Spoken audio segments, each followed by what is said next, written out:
Special کہانی کے ناظرین السلام علیکم۔ اسپیشل کہانی لایا گیا آپ کے لیے ایک اور اسپیشل کہانی، تو آئیے سنتے ہیں۔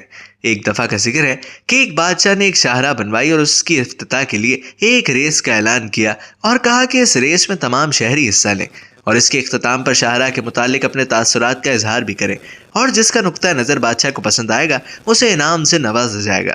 سب نے بڑے جوش و خروش سے ریس میں حصہ لیا۔ شاہراہ کے دوسرے سرے پر بادشاہ ریس کے شرکاء کے تاثرات پوچھتا رہا۔ کسی نے شاہراہ کی تھوڑی، کسی نے زیادہ تعریف کی، مگر سب نے بتایا کہ شاہراہ پر ایک جگہ بجری پڑی ہے، اگر اسے اٹھوا دیا جائے تو راہ چلنے اور دوڑنے والوں کے لیے بہت اچھا ہوگا۔ شام تک سب لوگ چلے گئے تو بادشاہ اٹھ کر جانے لگا۔ ایک سپاہی نے خبر دی کہ ریس میں حصہ لینے والوں میں سے ایک آدمی جو شاہراہ میں صبح سویرے داخل ہوا تھا ابھی آنا باقی ہے۔ کچھ دیر بعد ایک درمیانی عمر کا شخص دھول میں لت پت، تھکا ہارا ہاتھ میں ایک تھیلی پکڑے پہنچا اور ہانپتے ہوئے بادشاہ سے مخاطب ہوا۔ جناب علی، میں معافی چاہتا ہوں کہ آپ کو انتظار کرنا پڑا۔ دراصل راستے میں کچھ بجری پڑی تھی، میں نے سوچا اس کی وجہ سے گزرنے والے لوگوں کو تکلیف ہوگی، لہٰذا اسے ہٹانے میں کافی وقت لگ گیا۔ لیکن حضور، بجری کے نیچے سے یہ تھیلی ملی ہے، اس میں شاید کچھ سونے کے سکے ہیں، ہو سکتا ہے سڑک بنانے والے مزدوروں میں سے کسی کے ہوں گے، اسے دے دیجئے گا۔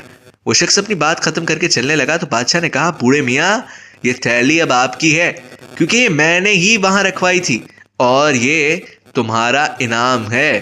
پھر بادشاہ دوسرے حاضرین کی طرف مخاطب ہوتے ہوئے بولا، بہترین شخص وہ ہوتا ہے جو گلے شکووں کے بجائے اپنے عمل سے کچھ کر کے دکھائے۔ اگر دیکھا جائے تو ہم سب بھی مجموعی طور پر راستے کی اس بجری پر یا تو نالا رہتے ہیں یا جو ہمارے راستے میں حائل ہے اس کو ہٹانے کی کوشش ہی نہیں کرتے۔ ہم میں سے ہر کوئی گفتار کا غازی تو بن جاتا ہے مگر کوئی بھی کردار کا غازی بننے کو تیار نہیں ہے۔ اللہ کرے ہم لوگ صرف باتیں بنانے کے بجائے ارد گرد موجود چھوٹی موٹی بجریاں بھی ہٹانا شروع کر دیں۔ ایسا کرنے پر مجھے یقین ہے کہ ایک دن ہم اسی حقیقی بادشاہ کی بارگاہ سے دنیا و آخرت میں انعام ضرور پائیں گے انشاءاللہ۔